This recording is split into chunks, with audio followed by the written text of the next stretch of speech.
सगळ्यांचं स्वागत आहे तुमच्या आपल्या आवडत्या यूट्यूब चॅनलवरती होपणोपणो हिलिंग विथ ज्योती.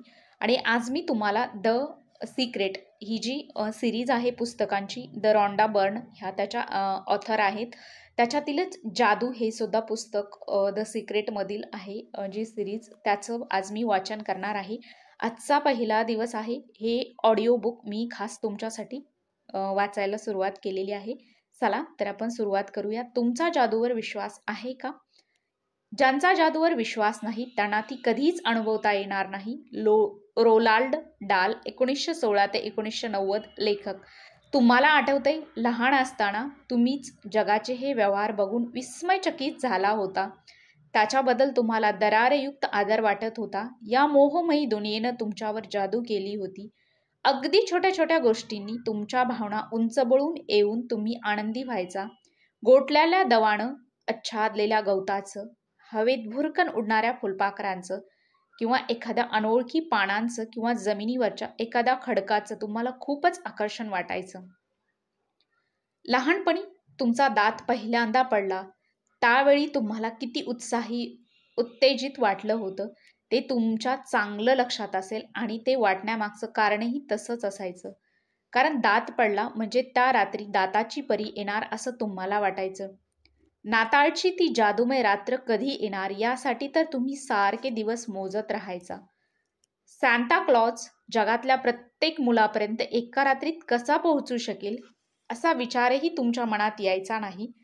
आणि आश्चर्य म्हणजे त्यानं तुमचा कधी अपेक्षाभंग केला नाही. कसा कोण जाणे, पण तो तुमच्यापर्यंत पोहोचायचा. रेंडियर उडू शकत होते, पऱ्या बागेत हिंडायच्या, पाळीव प्राणी माणसासारखे वाटायचे, खेळण्यांनाही त्यांचं अस्तित्व असायचं. स्वप्न सत्यात यायचं आणि मग तुम्ही ताऱ्यांना स्पर्श करायचा.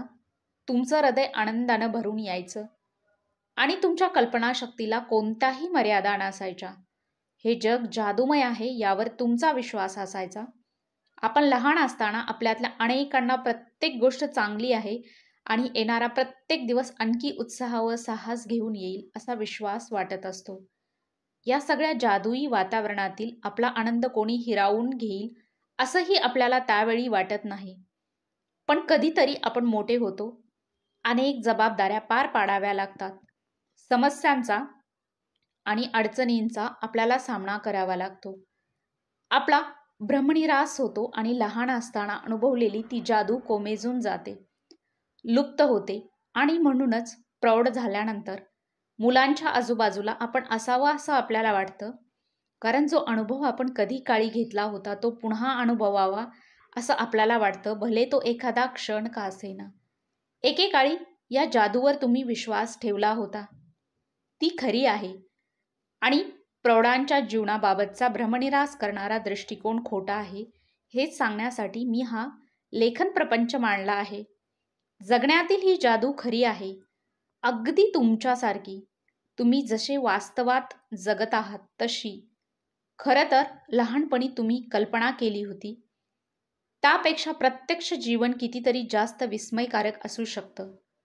श्वास रोखून धरणारं, दरारयुक्त, आदर वाढवणारं, प्रेरणा देणारं आणि यापूर्वी तुम्ही कधी पाहिलं नसेल इतकं उत्साही, उत्तेजित करणारं, आनंद देणारं असेल.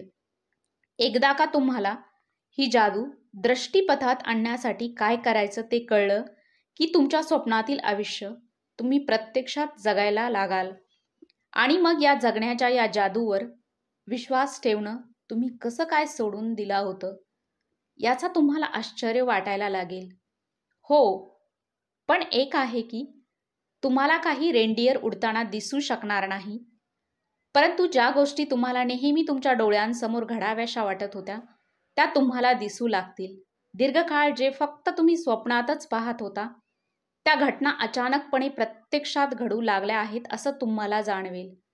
स्वप्नात घटनांची जी गुंफण तुम्ही केली होती अगदी तशीच ती सत्यात कशी काय झाली हे तुम्हाला कधीच कळणार नाही, कारण जादू ही अदृश्य प्रांतात काम करत असते आणि तोच त्याचा सगळ्यात जास्त थरारक आणि आनंदाचा भाग आहे. या जादूचा परत एकदा अनुभव घेण्यासाठी तुम्ही तयार आहात? लहानपणीसारखा तुम्ही प्रत्येक दिवस आश्चर्य आणि भीतियुक्त आदराच्या भावनेत घालवायला तयार आहात का? चला तर मग या जादूसाठी तयार व्हा. आपल्या या साहसाची सुरुवात 2000 वर्षापूर्वी होते. त्यावेळी जीवन परिवर्तनाचं ज्ञान हे पवित्र ग्रंथात दडलेलं होतं. तर आपला पहिला धडा या पुस्तकातील संपलेला आहे. थँक यू सो मच मन लावून तुम्ही हे पुस्तक माझ्यासोबत ऐकल्याबद्दल. व्हिडिओ जर आवडला असेल तर व्हिडिओला लाईक करायचा आहे आणि चॅनलला सबस्क्राईबसुद्धा करायचं आहे. आणि ज्यांना या पुस्तकाची जास्त गरज आहे, तुमच्या मित्र मैत्रीण जो कोणी असतील, जे कोणी, त्यांना हा व्हिडिओ शेअर करायचा आहे. Once again thank you so much माझा व्हिडिओ ऐकल्याबद्दल.